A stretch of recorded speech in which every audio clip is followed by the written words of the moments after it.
জামালপুরের ইসলামপুরে আইনশৃঙ্খলা পরিস্থিতি আরও সুদৃঢ় ও জনবান্ধব পুলিশিং নিশ্চিত করার লক্ষ্যে ইসলামপুর থানার নবাগত ভারপ্রাপ্ত কর্মকর্তা ওসি আব্দুল কাইয়ুম গাজীর সঙ্গে ইসলামপুর প্রেস ক্লাবের সাংবাদিকদের এক মতবিনিময় সভা অনুষ্ঠিত হয়েছে। বুধবার সন্ধ্যায় ইসলামপুর প্রেস ক্লাবের হলরুমে এ সভা অনুষ্ঠিত হয়।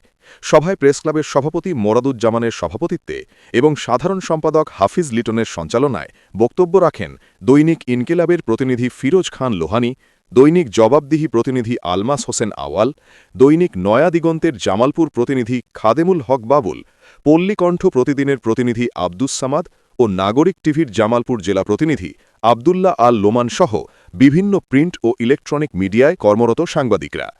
মতবিনিময় সভায় ভারপ্রাপ্ত কর্মকর্তা আব্দুল কাইয়ুম গাজী বলেন, যমুনা ব্রহ্মপুত্র বিদৌধ এই জনপদের শান্তি ও আইনশৃঙ্খলা বজায় রাখতে সাংবাদিকদের ভূমিকা অত্যন্ত গুরুত্বপূর্ণ।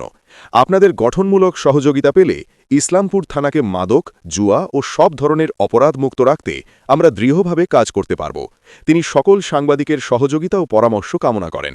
এ সময় উপস্থিত সাংবাদিকরা নবাগত ওসিকে স্বাগত জানিয়ে বলেন, দায়িত্বশীল সাংবাদিকতা ও সত্যনিষ্ঠ সংবাদ পরিবেশনের মাধ্যমে তারা থানার সঙ্গে সমন্বয় রেখে আইন শৃঙ্খলা রক্ষায় সহযোগিতা করবেন।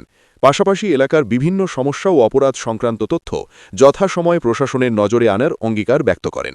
সভায় আরও উপস্থিত ছিলেন ইসলামপুর প্রেস ক্লাবের সহসভাপতি রহিমা সুলতানা, দপ্তর সম্পাদক হোসেন রানা, সদস্য লিয়াকত হোসেন লায়ন, শফিকুল ইসলাম ফারুক, রফিকুল ইসলাম রঞ্জু, হেলাল উদ্দিন, হাসুর আলী, সৈয়দ এনামুর হাসান রকিব, এমদাদুল হক, হোসেন শাহ, ফকির, মনির হোসেন, মোতালেব মিয়া, আবিদ হাসান, খন্দকার সুমন, আরেফিন সুমন সহ বিভিন্ন গণমাধ্যমে কর্মরত সাংবাদিকরা। মতবিনিময় সভাটি সৌহার্দ্যপূর্ণ পরিবেশে অনুষ্ঠিত হয় এবং পারস্পরিক সহযোগিতার মাধ্যমে ইসলামপুরে শান্তিপূর্ণ ও অপরাধমুক্ত সমাজ গঠনের প্রত্যয় ব্যক্ত করা হয়। আপনারা দেখছেন অনলাইন ভিত্তিক সংবাদ মাধ্যম ইনফো BD24।